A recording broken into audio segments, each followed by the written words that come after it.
A gente estava conversando ontem no escritório sobre os motivos que levavam as pessoas na época das imigrações que iam para o Brasil, os portugueses, italianos, outras nacionalidades, mas principalmente os portugueses.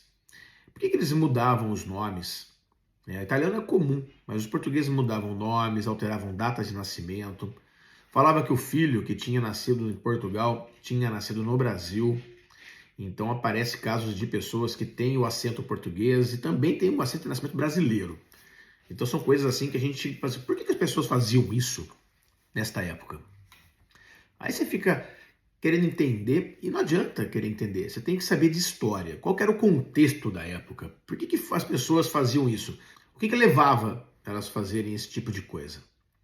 Então é importante, eu vim trazer aqui uma informação legal sobre os usos da expulsão de estrangeiro na história do Brasil. Analisando a história do Brasil, é possível perceber que a expulsão de estrangeiros foi usada como um filtro social e não realmente como um mecanismo de proteção da ordem interna. A expulsão de estrangeiros não é um mecanismo novo. Existem relatos disso na Grécia Antiga, em Roma, nas primeiras nações europeias. As políticas de incentivo à imigração promovidas pelo governo buscaram atrair tipos específicos de indivíduos e a expulsão era usada como artifício para remover deste grupo indivíduos considerados inconvenientes conforme ideologias dominantes. Sempre a ideologia política, olha lá. Para o período de história do Brasil e segundo as ideologias predominantes para cada um desses momentos, buscou adicionar à sua população indivíduos que considerava desejáveis e livrar-se daqueles que, por mais que fizessem parte desse grupo, fossem considerados inconvenientes. Era um filtro social da época. Então, vou fazer um paralelo entre as constituições que vigoravam no Brasil e as leis de expulsão de estrangeiros e políticas migratórias, de forma a evidenciar as variáveis propostas da época, né? Então, vamos lá. Brasil Império, né? Brasil Império e República Velha. Vamos lá, que interessante isso. Para melhor compreensão da dinâmica migratória no Brasil no século XIX e início do século XX, divide a entrada de imigrantes em alguns períodos. Segundo, até 1876, entraram 350.117 imigrantes no Brasil, sendo que desse total, 45,73%, quase metade, eram portugueses. 35 outras nacionalidades. Alemães eram quase 13%, bastante alemão. E italianos e espanhóis não chegavam a 6%. Olha isso. E depois teve o segundo período, que é de 1877 a 1903. Nessa época, olha, italiana foi para 58%, quase 59% de italianos. E uma diminuição dos portugueses para 20%. Isso de 77 a 1903. E nesse intervalo, entraram no Brasil quase 12 milhões de pessoas. Ou seja, uma média anual de 71 mil pessoas. Até 1876, eram os portugueses que constituíam o maior contingente de estrangeiro. E a partir, quando em 1977, o número de italianos dobra em relação ao ano anterior.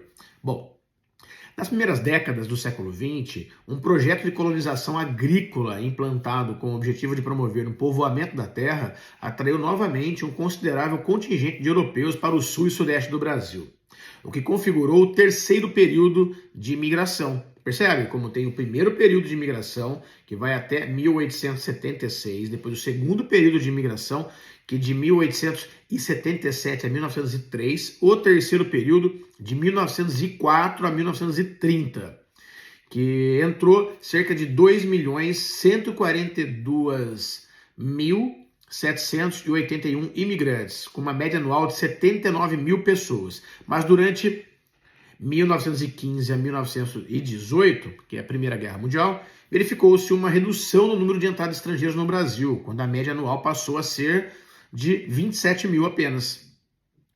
Então, a partir de então, os portugueses voltaram a constituir o maior montante de estrangeiros, E, bom, durante a vigência da Constituição do Brasil, de 1824 a 1891, não havia um dispositivo que correspondesse a expulsar o estrangeiro, né?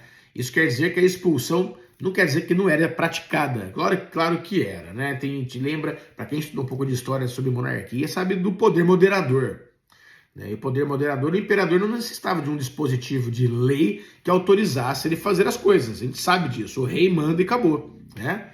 Então, dessa forma, tanto a entrada livre ou forçada. Por que forçada a entrada livre? Por causa do tráfico de pessoas que existia na época, obviamente, né? E a saída forçada era de acordo com a vontade do rei. Bom, olha que legal isso daqui. Que o governo imperial estava aberto à entrada de estrangeiros, mas apenas aqueles que considerasse desejáveis para a construção do povo brasileiro. Além de que a permanência ou não desses indivíduos não estava ligada a nenhum texto legal, apenas à vontade do soberano. Em 15 de novembro de 1889, nós sabemos, né, que proclamou-se a República dos Estados Unidos do Brasil. E com ela chega o fim do regime monárquico e começa o período da República Velha, que vai até a Era Vargas. Foi um período da primeira parte, governo provisório, liderado pelo Marechal Deodoro da Fonseca, que a primeira legislação sobre a expulsão de estrangeiros foi promulgada, que são os artigos 399 a 404 do Código Penal de 1890. A nova Constituição seria promulgada no ano seguinte. Então, percebe agora uma coisa importante, que é o artigo da lei do Código Penal da época, artigo 399. Deixar de exercitar profissão, ofício ou qualquer mister que se ganhe a vida, não possuindo meio de subsistência e domicílio certo em que habite. Prover a subsistência por meio de ocupação proibida por lei ou manifestamente ofensiva da moral e dos bons costumes. Isso dá prisão de 15 a 30 dias, isso, hein? Parágrafo 1º. Pela mesma sentença que condenar o infrator como vadio ou vagabundo, será ele obrigado a assinar um termo de tomar ocupação dentro de 15 dias contados do cumprimento da pena. Parágrafo 2º. Os maiores de 14 anos eram recolhidos para estabelecimento disciplinar e industrial, onde poderiam ser conservados até 21 anos, dos 14 aos 21. Artigo 400. Se o termo for quebrado, o que importará em reincidência, o infrator será recolhido por uns 3 anos em colônias penais que se fundarem em ilhas marítimas, mandava para ilha, ou nas fronteiras do território nacional, podendo para esse fim ser aproveitados os presídios militares existentes. Agora, parágrafo único. Se o infrator for estrangeiro, será deportado. Se o condenado provar superveniente aquisição de renda bastante para a sua subsistência, e suspensa se apresentar fiador idôneo que por ele se obrigue. Olha que legal isso, parágrafo único. A sentença que o requerimento do fiador julgar quebrada a fiança tornará efetiva a condenação suspensa por virtude dela. 402. Fazer nas ruas e praças públicas exercício de agilidade e destreza corporal conhecidos pela denominação de capoeiragem, capoeira. Andar em correrias com armas ou instrumentos capazes de produzir uma lesão corporal, provocando tumultos ou desordens, ameaçando pessoa certa ou incerta, ou incutindo temor de algum mal, prisão por 2 a 6 meses. Ou seja, fez capoeira, correu na rua, é preso. É considerado agravante pertencer a capoeira ou alguma banda ou malta. Malta em Portugal é turma. Olha lá, malta. Já tinha na época do Império, já no Código Penal. Malta, grupo, tá? Aos chefes ou cabeças se importará pena em dobro. No caso de incidência, será aplicada ao capoeira o grau máximo, a pena do artigo 400.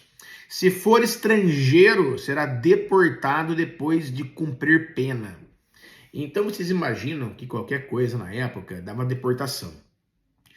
Então, o pai que estava lá, que via aquele movimento todo, o filho já tinha 12 anos e falou assim, vou registrar o filho, ia para o cartório, ele estava como brasileiro. O filho, com 14 anos, poderia ser recolhido a esses lugares, né? Cadeias fora, em alguma ilha qualquer. Imagina, o pai, para garantir para que o filho não fosse deportado, ele colocava ele no cartório como brasileiro. Nasceu aqui, brasileiro.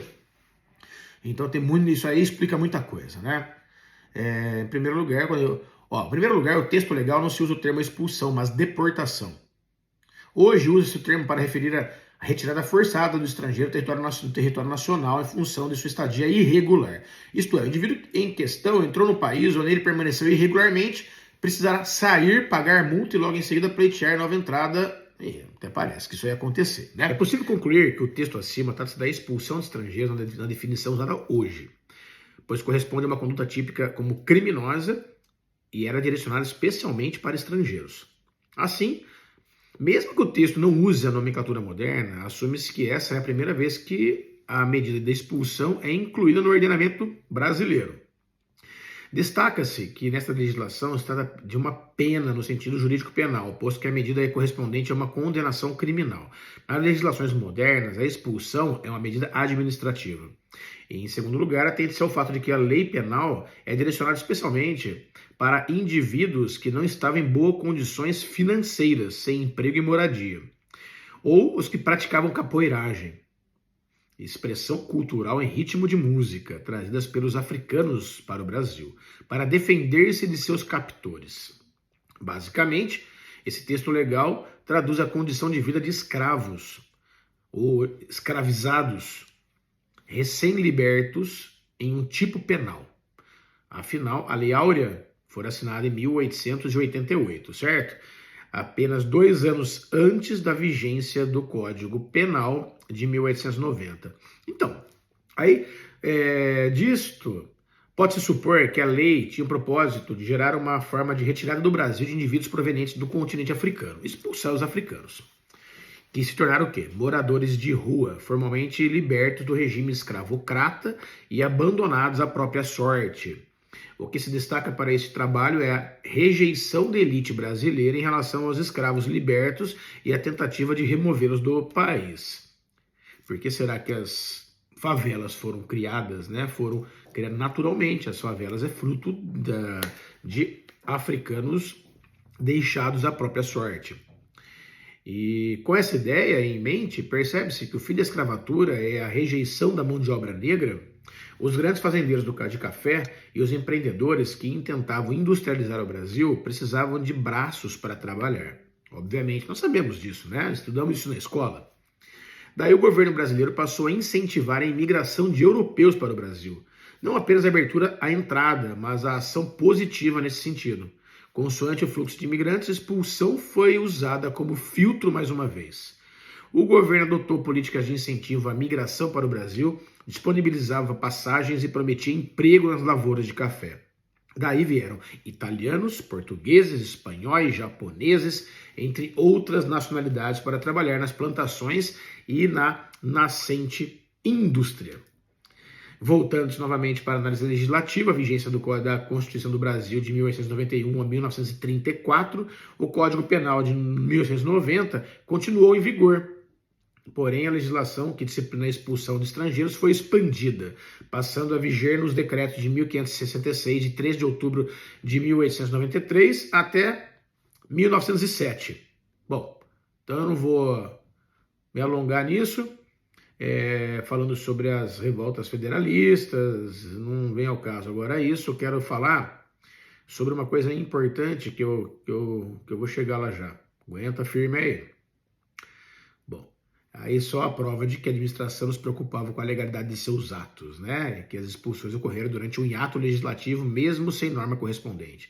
Então, foi durante este momento de vácuo legal que Rui Barbosa participou como advogado no processo que apelidou deportação de um brasileiro.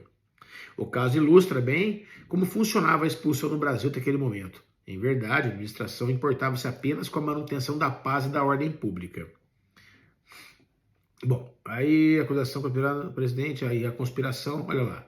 Parece que acontece hoje também, né? A Antônio da Costa Borlindo, um nacional português que residia no Brasil há quase 40 anos, foi expulso no ano de 1900. sob a acusação de ter conspirado contra o presidente Campos Salles. Sustentou que a medida era incabível, aliás, na verdade o Rui Barbosa, né? Incabível, pois rompia o liame entre um indivíduo que já residia no Brasil por tempo suficiente para ser brasileiro. Em 1907, já a chamada República do Café com Leite, durante o mandato do presidente Afonso Pena, a Lei 1641, que tratava especialmente da expulsão de estrangeiros, foi promulgada. Bom, então assim, uma vez em vigência, a lei causou alvoroço entre juristas. A Constituição Federal de 1891 determinava, em seu artigo 72, que os estrangeiros e nacionais gozariam em mesmo grau de direito à liberdade, à segurança individual e à propriedade. Pessoal, isso em 1891, tá? Então, é muito legal isso, né? Nesse cenário, já que não se permite o banimento de nacionais, também não seria cabida a expulsão de estrangeiros. Aí entra o quê? O pai que tem um filho menor, sem documento, no país estrangeiro, no Brasil, ele português, ele vai no cartório e registra o filho como brasileiro. Por quê? Não tá na cara. O brasileiro não poderia ser expulso. Então a lei era para estrangeiro e lei para brasileiro. Então nesta época, nada mais certo do que você garantir uma segurança a mais para o teu filho. Então era uma questão de sobrevivência. Basicamente isso, né? Então é isso. Depois eu vou aqui, ó, artigo 72. Eu vou ler para finalizar. A Constituição assegura a brasileiros e a estrangeiros residentes no país a inviolabilidade dos direitos concernentes à liberdade, à segurança individual e à propriedade. Depois vieram outras leis que, num contexto histórico, massacraram isso, né? Olha lá. Porém, a celeuma não impediu expulsões continuassem acontecendo. Então isso é antigo já, né? Outro caso que se tem notícia vem de uma coletânea jurisprudencial publicada no The American Journal of International Law. O caso trata-se de Albert Benamou, um nacional francês que sustentou que não poderia ser expulso justamente porque os valores consagrados na Constituição Federal deveriam prevalecer sobre aqueles da lei ordinária.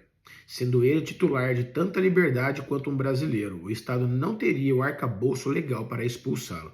Contudo, foi expulso sob o argumento de que... Mas aí tá em francês, aí tá me ferrando aqui, pô. Não leio francês.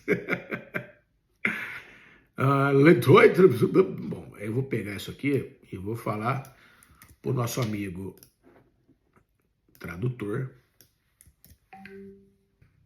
O francês foi expulso sob o argumento: o direito de expulsar um estrangeiro é um atributo essencial da soberania, um direito que existe antes da admissão do estrangeiro no solo da nação, e cujo exercício é uma condição sempre presumida dessa admissão.